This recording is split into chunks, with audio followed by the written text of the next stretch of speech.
Hello, today's book is Gumboot's Chocolatey Day by Mick Inkpen.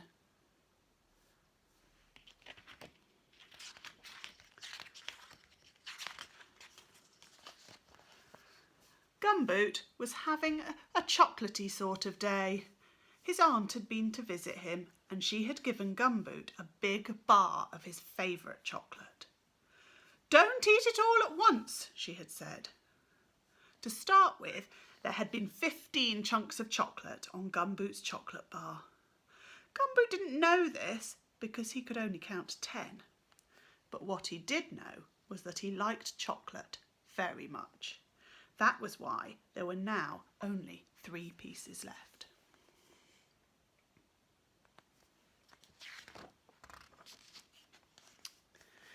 Next to chocolate, what Gumboot liked best in the world was riding his bike.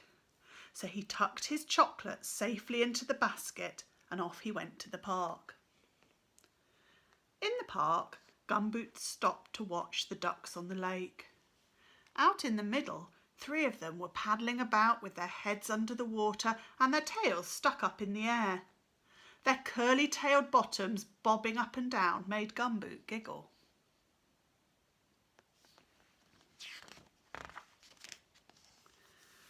Gumboot wondered how long they could stay down. He began to count from 1 to 10. When he reached 10, the last duck was still down, so he began again.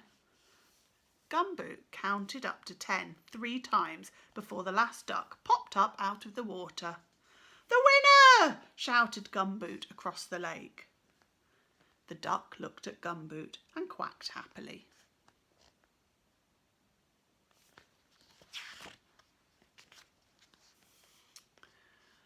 "I wonder why ducks never smile," thought Gumboot to himself. Perhaps it was because of their stiff beaks. He tried making his snout stiff to see what it felt like. Further along, a little girl was throwing bread to the ducks. "I wonder if ducks like chocolate," thought Gumboot. Gumboot tried to break off a tiny piece of chocolate to throw to the ducks. But chocolate bars will only break where they want to, and in the end Gumboot had to make do with the whole chunk. "I suppose it's worth it," said Gumboot as he took aim. But Gumboot's aim was not very good. The piece of chocolate went straight up into the air and landed at the water's edge with a delicious sounding plop. The ducks ignored it.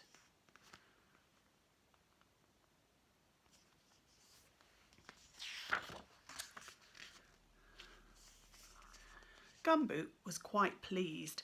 He ran to the spot, fished out the chocolate and popped it safely in his mouth where it belonged. "Ducks don't eat chocolate," said a voice. It was the little girl. She was holding out a large piece of bread. "I'll swap you." Gumboot thought for a moment.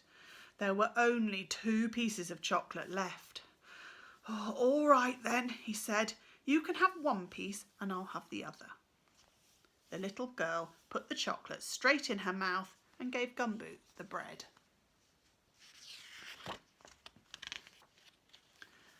Gumboot and the little girl began to feed the ducks. After a while, Gumboot noticed that it was always the same ones who rushed to the bread and grabbed it. So he tried throwing pieces of bread first one way and then another, which made the ducks paddle backwards and forwards, flapping and quacking. They made such a noise that soon all the other ducks on the lake were swimming towards them to see what the fuss was about.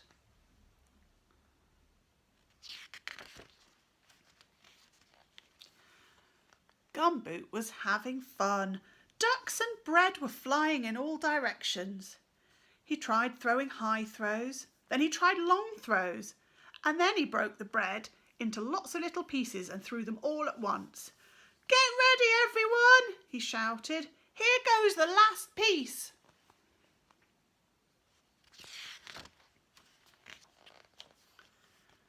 The last piece flew high over the lake and landed in the water with a deep gloop. That made a funny noise, thought Gumboot.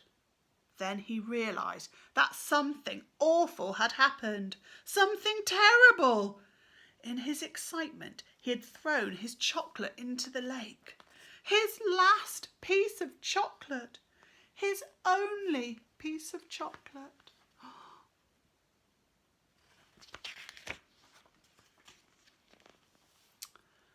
Never mind, said the little girl. But Gumboot did mind. He minded very much. He wandered miserably back along the path, thinking of his last piece of chocolate lying at the bottom of the lake. It made him feel hungry. A tear rolled down his cheek and splashed to the ground.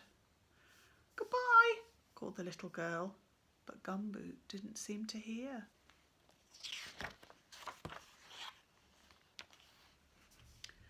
A duck quacked behind him, but Gumboot didn't feel like playing with ducks anymore.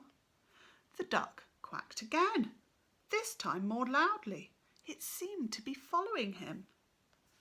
Gumboot, look! The little girl was calling and pointing excitedly. Look in its beak! Gumboot turned and looked at the duck. It was the champion diver that he'd watched earlier, and in its beak it had something square and brown. It was Gumboot's last piece of chocolate. Gumboot took the chocolate and patted the duck on the head. The duck swam round in a little circle, quacking loudly, and then headed off across the lake. To Gumboot, it seemed that this time the duck was definitely smiling. Goodbye, called Gumboot to the little girl.